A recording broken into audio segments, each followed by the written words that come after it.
I've always sort of lived life on the edge, and sometimes when you live on the edge, you fall over. Just a year ago, there was no slowing down then President Gee, but at an athletic council meeting last winter, Dr. Gee's proclivity for off-the-cuff comments brought perhaps greater fervor than any he'd uttered before, as he responded to why Notre Dame has never joined the Big Ten. I negotiated with him during my first term, and the fathers are holy on Sunday and they're holy hell on the rest of the week, and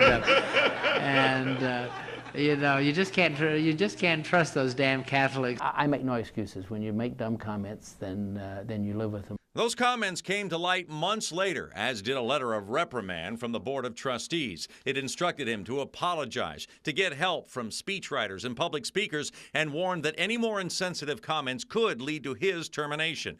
Dr. Gee tells me he had no problem at all apologizing to leaders at Notre Dame. As I say, my Catholic friends are the most forgiving of people. They were just terrific. But did the restrictions in that letter become the tipping point for Dr. Gee's resignation just days after the letter was made public?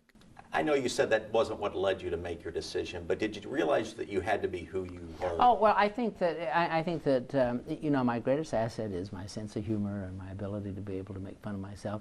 Sometimes my greatest detriment is my sense of humor. Yeah. I don't want to feel like I'm an antelope in a telephone booth. I want to be who I am. Who he is includes grandfather to 3 step-grandchildren and 2 twin granddaughters, Eva and Elizabeth, born to his only child, daughter Rebecca. A Disney cruise with them during the time of tumult in May, he says, sealed his decision. Here I had these identical twin little granddaughters, and I mean, this is really very poignant to me, and that is the fact that the last time I really rocked my own daughter was when she was 3.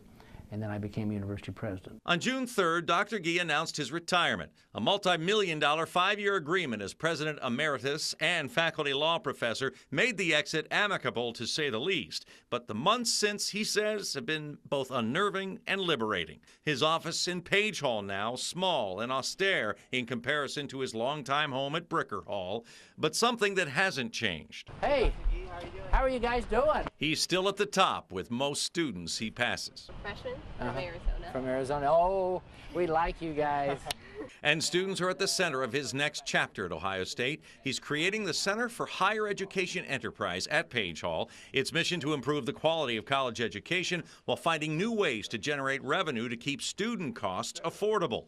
Lecturing on that very topic as Professor Gee talks to a law class. There's this thing called a century bond. We have a squeeze on the American middle class. And the front door to the American dream is this university. So we've got to figure out how we make certain that people make it through that front door, and then they graduate, and then they have opportunities of value to further their lives. And I want them to stay in Ohio. And Dr. E. Gordon Gee hopes to do that too, as cheerleader for the school and place that his daughter once told him to return to because it was home.